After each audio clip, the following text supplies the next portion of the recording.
I think this past year and a half taught us a lot of things. For us as a business, it did teach us that we could go virtual, that we could have a new relationship with our team members where we could get the talent where they live, not make them relocate, and really set them up for success in our business, which causes less disruption on the family, less stress for the person, of course, lower costs for the business. But we really did figure out that our business grew and was thriving on a virtual workplace. So we did figure out that we are going to be virtual with a choice, and that we just need to provide the right tools and resources to our team members. And for us, that's enabled in a strategy called Moments That Matter.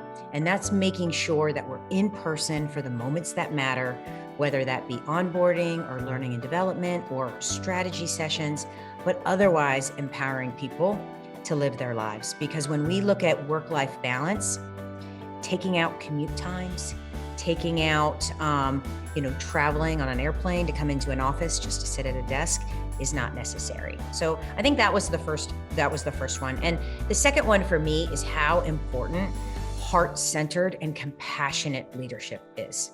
We have to know and understand our team members and our people.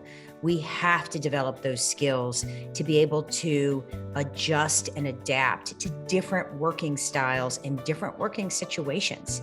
And I think, really dialing up our precision and our skill in empathetic leadership is probably the biggest takeaway. And I feel really good that it's now part of the vernacular.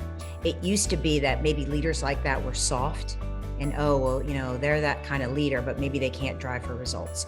It's like, no, you can have a leader that drives for results, delivers for the business, and is highly empathetic. And that's the type of leader we want at SmileDirectClub. Being in the office does have its benefits, right? I can remember being downtown and bringing guests through the office, and our office just buzzed. There was a raw energy there where you could tell there was good collaboration, good energy, good passion for the business. And so as we go forward, we want to continue that, So we are keeping our office space down in Nashville, and we are going to reposition it as a collaboration space. So teams can come in, they can have these high energy sessions, and they can really, connect with the spiritual headquarters of our business.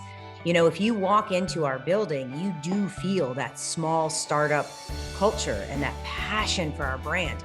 We are going to keep that. We're just going to connect to it in different ways through these moments that matter. Really, culture is carried on by behaviors and how leaders act. And so we are very specific in our truths to grin by. That's our set of values. And we are reinforcing them in how we measure and monitor work, performance, how we talk in the business, how we communicate. And if we can keep those truths really fundamental and strong, our culture will continue, because embedded in them is how we act and operate. And that's really what's driving our culture. And we're also looking at our leadership programs and making sure that they reinforce these leadership behaviors that reinforce the core essence of our culture.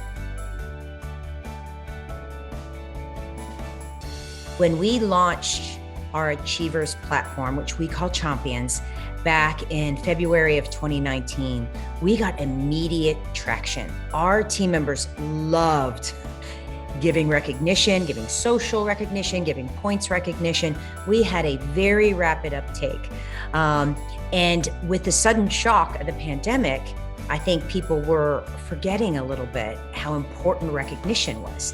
Well, we heard it loud and clear in our surveys, and they were very vocal about that. So we did a very intentional strategy, again, around let's relaunch Champions. And it really wasn't a launch, it was just recommunicating it. And we really held leaders accountable of, hey, in this time, leaders need to go first. They need to see you on there. And very quickly, we started to see that dial back up of social recognition, of the points-based recognition, and people feeling really good about what they were seeing on the platform and what they were hearing from their peers. But far and away, recognition was the thing that they said they needed most from us. And so we are very much aligned across our leadership team that we need to stop and pause every week and do some recognition. Now, of course, it needs to be genuine and organic, but it is just that thing of remembering that in a remote world, we have to be even more intentional and set aside time to give that recognition, because we don't have the office to give the pat on the back or the water cooler talk. And so we're seeing great engagement from our leaders, from our people, and really hearing the stories through our additional stories of how good it feels to be recognized by leadership. And it really goes even further than you can imagine when you take the time to do it. What I love about what the last year taught us was that we had to evolve. We had to think about more people-centered values so that people would really see that the business was truly concerned with their well-being and with the fact that we have human beings behind our people. You know, it can be very tempting for a business to look as an individual, as someone that's contributing, but not see behind them. Not see, you know, on a normal day, 3 kids running around, 2 dogs, and the fact that for a while there, people had to homeschool.